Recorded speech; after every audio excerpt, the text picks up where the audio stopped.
এই বন্ধুরা, পৃথিবীর সম্পদ ফুরিয়ে আসছে।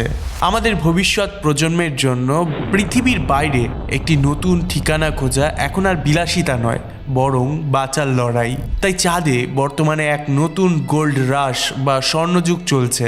বিশ্বের বিভিন্ন দেশ সৌরজগতের অন্যতম মূল্যবান সম্পদ খুঁজে বের করার প্রতিযোগিতায় নেমেছে, যা দিয়ে পৃথিবীর বাইরে প্রথম মানব বসতি তৈরি করা সম্ভব হবে।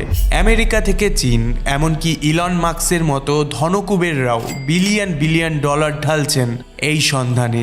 কিন্তু সমস্যাটি হলো, চাঁদের সব থেকে মূল্যবান অংশটি অত্যন্ত দুর্গম, অন্ধকার এবং প্রাণঘাতী, যেখানে যাওয়ার চেষ্টা করতে গিয়ে বিশ্বের সুপার পাওয়ার দেশগুলোর রকেটও তাসের ঘরের মতো ভেঙে পড়েছে। নাসা বা স্পেসএক্স নয়, এই বিপজ্জনক লড়াইয়ে সবাইকে পেছনে ফেলে বাজিমাত করেছে এমন একটি দেশ, যা আমার দেশ। বিশ্বের সব থেকে বড় স্পেস প্রোগ্রামগুলো যখন ব্যর্থ হচ্ছিল, তখন ইসরো নিঃশব্দে ইতিহাস গড়ে চাঁদের সেই নিষিদ্ধ অঞ্চলে তেরাঙ্গা পতাকা উড়িয়েছে।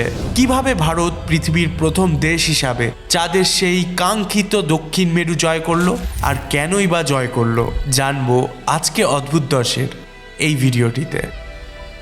1969 সালে নীল আর্মস্ট্রং যখন চাঁদে পা রাখেন, তখন ধারণা করা হয়েছিল চাঁদ এক শুকনো মরুভূমি। অ্যাপোলো মিশনের নানা পাথরের নমুনায় জলের কোনো শক্তিশালী প্রমাণ মেলেনি, ফলে কয়েক দশক ধরে বিশ্ব ধরেই নিয়েছিল চাঁদে জল নেই। কিন্তু মহাকাশ বিজ্ঞানে অসম্ভব বলে কিছুই নেই। 2008 থেকে 2009 সালে ভারত যখন চন্দ্রযান-1 উৎক্ষেপণ করে, তখন লক্ষ্য ছিল পরিষ্কার, চাঁদকে নতুন করে চেনা। এই মিশনে ইসরো নাসার সাথে মিশে একটি বিশেষ ম্যাপার পাঠিয়েছিল, নাম ছিল মুন মিনারোলজি ম্যাপার M3। যখন এই ম্যাপ থেকে প্রাপ্ত তথ্য বিশ্লেষণ করা হলো, তখন সারা বিশ্বে তোলপাড় পড়ে গেল।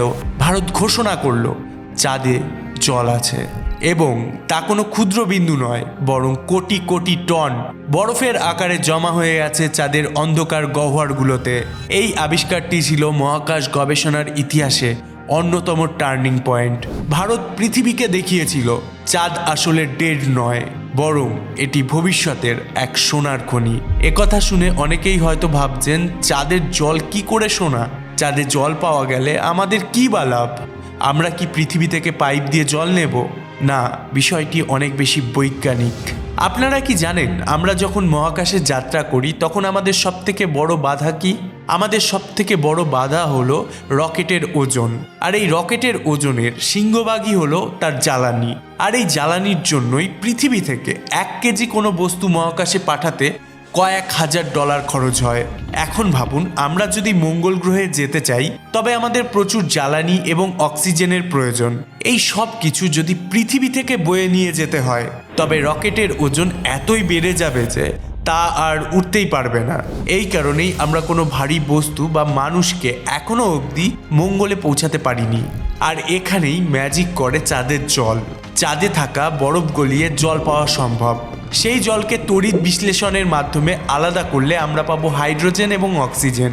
লিকুইড হাইড্রোজেন এবং লিকুইড অক্সিজেন হলো পৃথিবীর সবথেকে শক্তিশালী রকেট জ্বালানি। অক্সিজেন দিয়ে মানুষ চাঁদে শ্বাস নিতে পারবে এবং হাইড্রোজেন দিয়ে শক্তি উৎপাদন করা যাবে। অর্থাৎ চাঁদ হবে মহাকাশের একটি গ্যাস স্টেশন। পৃথিবী থেকে রকেট অল্প জ্বালানি নিয়ে চাঁদে যাবে, সেখানে জল থেকে তৈরি জ্বালানি ভরে পাড়ি দেবে মঙ্গল বা বৃহস্পতির দিকে। এই কারণেই চাঁদের দখল নেওয়া মানে পুরো মহাকাশ ব্যবসায় নিয়ন্ত্রণ নেওয়া। চাঁদের নিরক্ষীয় অঞ্চলে মানে ইকুয়েটর অঞ্চলে নামা সহজ, কারণ সেখানে পর্যাপ্ত আলো আছে এবং ভূখণ্ড তুলনামূলক সমতল। কিন্তু আসল সম্পদ লুকিয়ে আছে দক্ষিণ মেরুতে। এই অঞ্চলটি বড় বড় গহ্বর বা ক্রেটার দিয়ে ভরা। এখানে পাহাড়ের ছায়ায় এমন অনেক জায়গা আছে যেখানে সূর্যের আলো গত কয়েক বিলিয়ন বছরে একবারও পড়েনি। একে বলা হয় পার্মানেন্টলি শ্যাডোড রিজন বা PSR। 2023 সালের আগে পর্যন্ত এই এলাকায় নামার সাহস দেখিয়েছে অনেক দেশ। রাশিয়া তাদের লুনা 25 মিশন, ভারতের চন্দ্রযান-3-এর ঠিক কয়েকদিন আগে চাঁদে আছড়ে পড়ে ধ্বংস হয়। ইসরায়েল ও জাপানের বেসরকারি মিশনগুলো ল্যান্ডিংয়ের শেষ কয়েক মিনিটে নিয়ন্ত্রণ হারিয়ে ক্র্যাশ করে। তাই প্রশ্ন ওঠে, দক্ষিণ মেরুতে ল্যান্ড করা এতটা কঠিন কেন? কারণ চাঁদে কোনো বায়ুমণ্ডল নেই। আপনি প্যারাশুট ব্যবহার করতে পারবেন না। আপনাকে শুধুমাত্র রকেটের ইঞ্জিনের ওপর ভরসা করে উল্টো দিকে ধাক্কা মানে রেট্রো ফায়ারিং দিয়ে নামতে হবে। সামান্য 10 সেকেন্ডের ভুল মানেই কয়েক কোটি টাকার মিশন ছাই হয়ে যাওয়া। আর ঠিক এই জায়গাতেই ইসরোর ইঞ্জিনিয়াররা তাদের মেধার পরিচয় দিয়েছেন।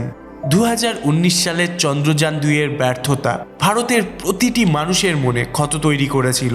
ল্যান্ডার বিক্রম যখন চাঁদের মাটির খুব কাছে এসে নিখোঁজ হয়ে যায়, তখন ইসরোর প্রধান কে শিবনের সেই কান্নার ছবি আজও সবার মনে আছে। কিন্তু ভারতীয়রা হার মানতে জানে না, বিশেষ করে আমাদের বিজ্ঞানীরা হার শব্দটাই চেনেন না।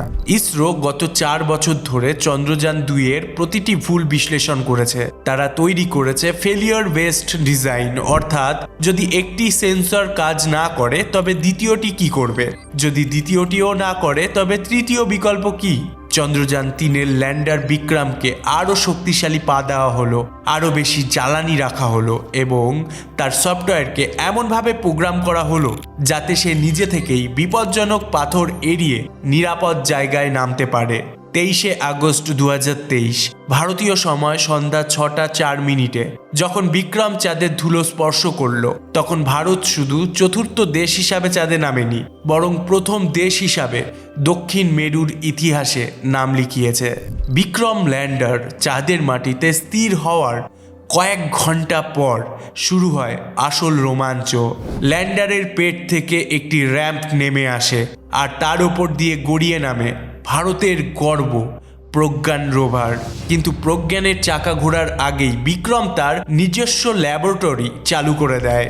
বিক্রমের সাথে ছিল চেস্ট, চন্দ্রাস সারফেস টার্মোফিজিক্যাল এক্সপেরিমেন্ট। এটি মূলত একটি থার্মাল প্রোব বা তাপমাত্রা মাপার যন্ত্র। যখন বিক্রম এই চেস্টকে মাটির নিচে প্রবেশ করালো, তখন বিজ্ঞানীরা যা দেখতে পেল তা ভূতত্ত্বের পাঠ্য বই বদলে দেওয়ার মতো। আমরা জানি পৃথিবীতে বায়ুমণ্ডল থাকার কারণে তাপমাত্রা ধীরে ধীরে পরিবর্তন হয়, কিন্তু চাঁদে কোনো বায়ুমণ্ডল নেই। বিক্রম দেখল চাঁদের পৃষ্ঠের তাপমাত্রা যেখানে 70 ডিগ্রি সেলসিয়াস, সেখানে মাটির মাত্র 10 সেন্টিমিটার বা 4 ইঞ্চি নিচেই তাপমাত্রা -10 ডিগ্রি সেলসিয়াস, অর্থাৎ মাত্র কয়েক ইঞ্চির ব্যবধানে তাপমাত্রার পার্থক্য 80 ডিগ্রি। এই আবিষ্কারের গুরুত্ব অপরিসীম। এর মানে হলো চাঁদের মাটি বা রেগোলিথ মহাকাশের বিকিরণ বা চরম তাপমাত্রা থেকে বাঁচার জন্য সেরা বর্ম।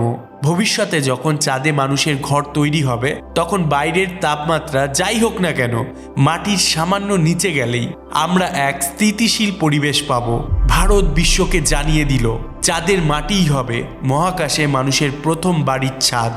এদিকে প্রজ্ঞান রোভার তার চাকার চাপ দিয়ে চাঁদের মাটিতে ভারতের অশোক স্তম্ভ এবং ইসরোর লোগো একে এগিয়ে চলেছিল। প্রজ্ঞানের প্রধান অস্ত্র ছিল LIBS, laser induced breakdown spectroscopy.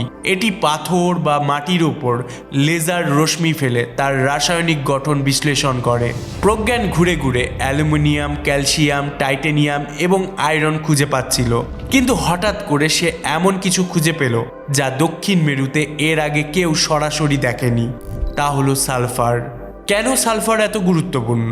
বিজ্ঞানীরা মনে করেন সালফারের উপস্থিতি প্রমাণ করে যে চাঁদের এই অঞ্চলটিতে একসময় আগ্নেয়গিরির সক্রিয়তা ছিল।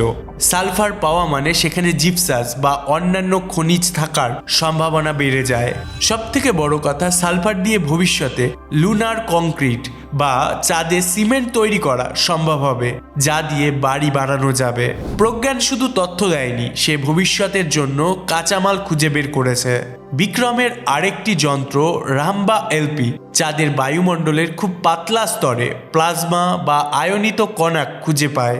এই আবিষ্কারটি মহাকাশচারীদের জন্য অত্যন্ত জরুরি। চাঁদের আকাশের এই বৈদ্যুতিক আধান রেডিও সিগন্যালগুলোকে ডিস্টার্ব করতে পারে। এই সমস্ত গুরুত্বপূর্ণ বৈজ্ঞানিক খোঁজগুলি হয়েছিল চাঁদের একদিনে, মানে পৃথিবীর 14 দিনে। কিন্তু প্রতিটি অভিযানের একটি শেষ থাকে। চাঁদে একদিন মানে পৃথিবীর 14 দিন। এই সময়টাই সূর্যের আলো পায় দক্ষিণ মেরু। এরপর শুরু হয় 14 দিনের হাড় কাঁপানো অন্ধকার রাত, যেখানে তাপমাত্রা -230 ডিগ্রির থেকেও নেমে যায়। বিক্রম ও প্রজ্ঞানকে এই ঠান্ডায় লড়াই করার জন্য ডিজাইন করা হয়নি, তাই ইসরো তাদের স্লিপ মোডে পাঠিয়ে দেয় এই আশায় যে পরের সূর্যোদয়ে হয়তো তারা আবার জেগে উঠবে। যদিও তারা আর জাগেনি, কিন্তু তাদের পাঠানো প্রতিটি ডেটা আজ নাসা এবং ইউরোপীয় মহাকাশ সংস্থার ল্যাবে গবেষণার প্রধান বিষয় হয়ে দাঁড়িয়েছে। চন্দ্রযান-3-এর সাফল্যের পর ভারতের মহাকাশ গবেষণা নিয়ে বিশ্বের দৃষ্টিভঙ্গি বদলে গেছে। একসময় পশ্চিমাদের কাছে ভারত ছিল শুধু একটি গরিব দেশ যারা কিনা মহাকাশে রকেট পাঠাতে পারে। আজ সেই পশ্চিমারাই ভারতের দরজায় লাইন দিচ্ছে। এর সরাসরি প্রমাণ হলো আর্টেমিস অ্যাকর্ডস। ভারত এখন আমেরিকার সাথে মিলে চাঁদে মানুষ পাঠানোর চুক্তিতে সই করেছে। শুধু তাই নয়, জাপান এখন ভারতের সাথে হাত মিলিয়ে তাদের পরবর্তী লুনার মিশন লুপেক্স পরিকল্পনা করছে। ভারত প্রমাণ করেছে যে মহাকাশ গবেষণা মানে শুধু কোটি কোটি টাকার বিলাসিতা নয়, এটি হলো প্রযুক্তির স্বনির্ভরতা। রাশিয়ার লুনার 25 যেখানে $200 মিলিয়ন খরচ করেও ব্যর্থ হয়েছে, ভারত সেখানে মাত্র $75 মিলিয়ন, যা অনেক হলিউড সিনেমার বাজেটের থেকেও কম, ইতিহাস গড়েছে। আজ চাঁদের দক্ষিণ মেরুর সেই জায়গার নাম শিবশক্তি পয়েন্ট। এই নাম শুধু একটি স্থানের পরিচয় নয়, এটি ভারতের অদম্য জেদ এবং বৈজ্ঞানিক দূরদর্শিতার প্রতীক। চন্দ্রযান 1 থেকে 3 এই যাত্রা আমাদের শিখিয়েছে যে আমরা যদি চাঁদের জলকে সঠিকভাবে ব্যবহার করতে পারি, তবে আগামী 100 বছরের মধ্যে চাঁদ হবে পৃথিবীর 8ম মহাদেশ। হয়তো আজ থেকে 50 বছর পর কোনো এক শিশু চাঁদের বুকেই জন্মাবে। সে যখন আকাশের দিকে তাকাবে, সে আমাদের মতো চাঁদ দেখবে না, সে দেখবে তার নীল রঙের আদি বাড়ি পৃথিবীকে। আর সেই অসাধ্য সাধনের মূলে থাকবে আজকের এই মিশনগুলো। ভারত তার কক্ষপথ খুঁজে পেয়েছে, এখন আমাদের লক্ষ্য আরও দূরে, মঙ্গল, শুক্র এবং আরও ওপারে। কারণ মানুষের স্বপ্ন কোনো সীমানা মানে না। আপনি কি মনে করেন, ভারত কি পারবে 2040 সালের মধ্যে চাঁদে প্রথম ভারতীয় মহাকাশচারী পাঠাতে? আপনার মতামত অবশ্যই আমাকে জানান এবং ভিডিওটি ভালো লাগলে শেয়ার করুন এই গৌরবের কাহিনী। দেখা হবে পরের ভিডিওতে। সর্বশেষে সুস্থ থাকুন, আনন্দে থাকুন।